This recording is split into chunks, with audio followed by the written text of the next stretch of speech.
भारत में कोविशील्ड टीका लगवाने वाले और आने वाले वक्त में यूरोपीय देश जाने की इच्छा रखने वाले लोगों के लिए अच्छी खबर है। भारत सरकार के हस्तक्षेप के बाद यूरोप के 9 देशों ने सीरम की कोविशील्ड वैक्सीन को मान्यता दे दी है। अब कोविशील्ड का टीका लगवाने वाले लोग यूरोप के इन देशों में जा सकेंगे।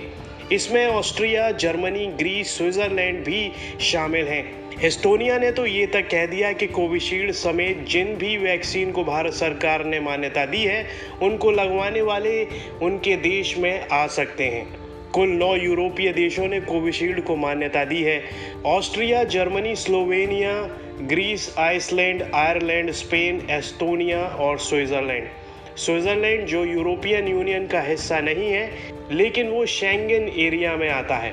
बता दें कि ग्रीन पास का मसला उठने के बाद भारत सरकार ने यूरोपीय देशों से इस बारे में बात की थी।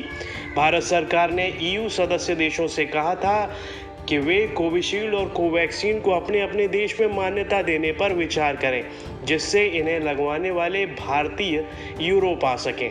देश में कोरोना के मामले कम होने लगे हैं, ऐसे में कई तरह की रियायतें मिलना शुरू हो गई हैं। दूसरे देश भी अब कोरोना काल में रियायतें देना शुरू कर चुके हैं। कई देश अब दूसरे देशों के लिए ट्रैवल पॉलिसी तैयार कर रहे हैं। ऐसा ही कुछ यूरोपीय संघ द्वारा किया गया है जब से उन्होंने EU digital Covid certificate green pass का मुद्दा उठाया है। ईएमए ने कोविशील्ड को नहीं दी थी मान्यता। यूरोपीय संघ के देशों में 1 जुलाई से ग्रीन पास सिस्टम शुरू हो रहा है। इसमें यूरोपीय मेडिसिन एजेंसी के द्वारा अधिकृत वैक्सीन लगवाने वाले यात्री यूरोप के एक देश से दूसरे देश में आसानी से आ जा सकते हैं।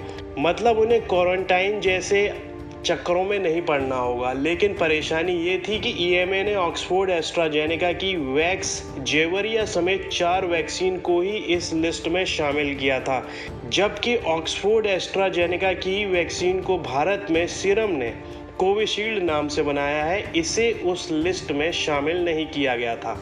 जिसके बाद भारत ने यूरोपीय संघ को चेतावनी दी थी और चेतावनी का कारण बनी थी ईयू के द्वारा भारत की कोविशील्ड और कोवैक्सीन को स्वीकार नहीं किया जाना। जिसके बाद भारत की तरफ से 2 टूक कह दिया गया कि ईयू की तरफ से भारत की वैक्सीन को मंजूरी दी जाए। ऐसा नहीं होने पर भारत भी ईयू देशों से आने वाले नागरिकों पर सख्ती कर सकता है। ये जानना ज़रूरी है कि भारत की कोविशील्ड वैक्सीन को लेकर WHO की तरफ से ग्रीन सिग्नल मिल चुका है। कोविशील्ड के द्वारा सफलतापूर्वक WHO की इमरजेंसी प्रक्रिया को पूरा किया जा चुका है, लेकिन भारत की चेतावनी के बाद अब ईयू थोड़ा नरम होता दिख रहा है।